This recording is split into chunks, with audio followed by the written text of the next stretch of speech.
title of newest CUNY school away from Austin. Sorry about that. I teach also history. Thomas and Kate and I were at the Graduate Center at the same time. I was a little surprised to be tapped to teach a hybrid class at Gutman because I'm not the most technologically savvy person. This is my telephone, for example. But I decided to look upon it as an opportunity to fix what I had found most unsatisfactory about teaching the in-person version of a class called The History of Urban Life, which is a class in urban history and more specifically New York City history. So I was never able to find a basic text of New York City history that I liked, and the one I selected the students didn't read. And although I supplemented it with book chapters and articles, there was this hole in the center.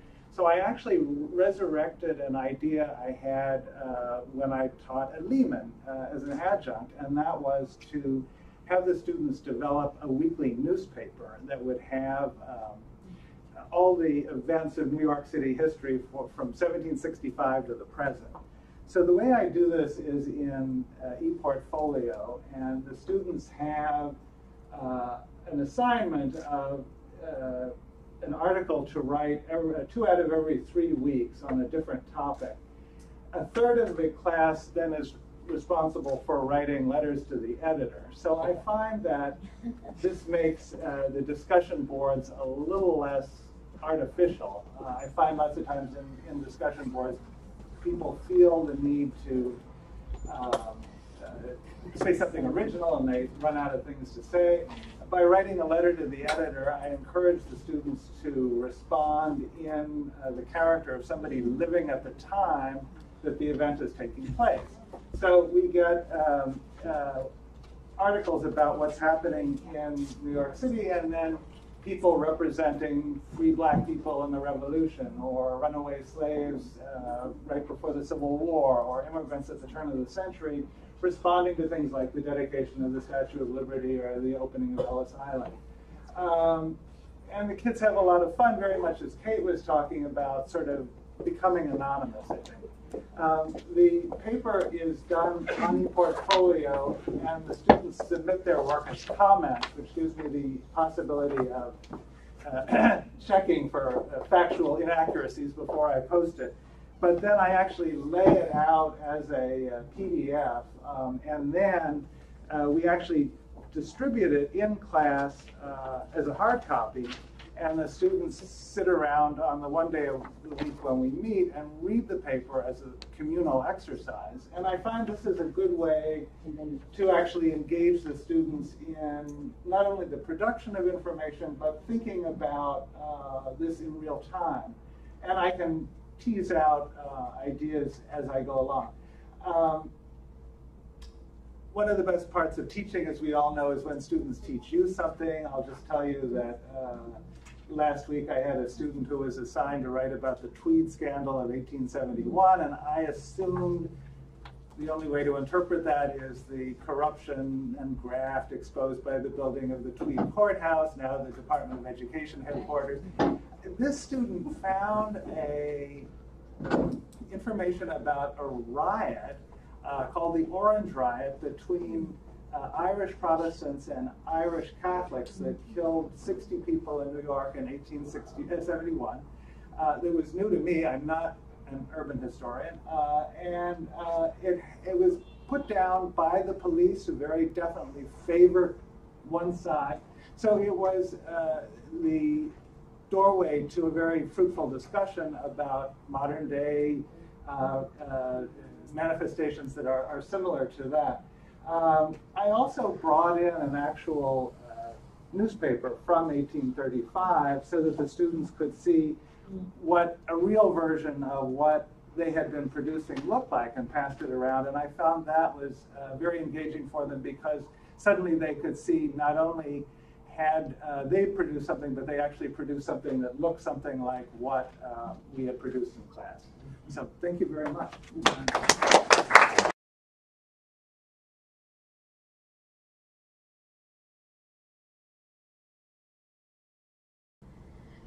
Good afternoon, everyone. My paper could really be called a discussion of online discussions. When I first started to teach an online course, one of my concerns was that I would lose the class discussion that I really came to value. Yet, as I continued teaching online for several semesters, I found that online discussions were not exactly worse. They were different, very different in nature. This paper reviews some ideas regarding the challenges and opportunities of online class discussions, using Blackboard mainly. My online course has one main due date a week for a significant amount of reading and lecture material, and this comes along with review questions for the students. I then set up a mandatory discussion board open to all students for the next few days, and I pose 3 questions. I also post a YouTube video on the material and supplementary notes to inform the readings. Now, in online discussions, some comments are repetitive from the students, but this is inevitable. People often have similar thoughts about what they're reading and learning. Obviously, it's also difficult to recreate a classroom scenario with a give and take, a back and forth from the teacher and students and among other students. Perhaps this could be done with web conferencing tools where students see other students and the professor live, online through various types of platforms. Yet, I see this presenting other challenges because many of our students are very busy, professionals, have families, and they value the flexibility of online courses, being able to do it whenever they want. Despite these drawbacks, I'd like to highlight 3 areas where I see generally, which I see generally as benefits for online discussions. I am drawing from my own teaching, also from an anonymous survey that I gave my students and got 11 replies so far, and also an article from the journal Innovative Higher Education. It's called, "It's Easier to Be Yourself When You Are Invisible." Female college students discuss their online classroom experience. While this focuses on females, I still think it's very relevant to this general conversation. So first, I'd like to refer to openness in online discussions. I found students comment more freely in an online discussion than in traditional class format. In my class survey, 8 students out of 11 stated they were more open in online discussions. The remaining 3 said they were equally open as they would be in person. These findings are seen in the article I referred to, where students comment that the online forum makes them less self-conscious about sharing their views. In my course, one student who really shined in our online discussions stated, "Overall, I learned a lot this semester, and I enjoyed discussing what I learned with my classmates through the discussion board. I like to learn from them, and I'm able to feel confident enough to express my thoughts, since in a face-to-face class, I am really shy." The second area is related and regards the different skills developed online versus in class during these discussions. While we think of digital communication as instantaneous, in the online discussion forum, it actually functions to slow down the conversation. It allows for greater deliberation between the question, answer, and further replies. While it takes away the pressure of thinking and speaking spontaneously in a classroom setting, it can add to the development of slow, deliberate critical thinking. It can promote greater reflection through writing. This opens up a new method of class participation that can bring out different strengths in different people. Lastly, I'd like to make a point regarding participation. I found that requiring students to participate in online discussion is more straightforward and easier to grade. Everything is in writing and you can refer back. Sometimes when requiring class participation in a traditional setting, students attend class but might not participate very much. Perhaps more vocal students step up to say most of the main points, and other students are more inclined to sit back and listen. Online, more students participate and tend to write more than they might say in person. In my survey, 9 out of 10 students stated that they wrote more in discussion than they would say in a traditional course. While some of the comments are repetitive, as I said earlier, students certainly do participate in greater numbers. So in sum, while exploring this topic of online discussion, I have grown to value the online discussion board as a forum that allows for a greater level of class participation and more openness from students. Thank you.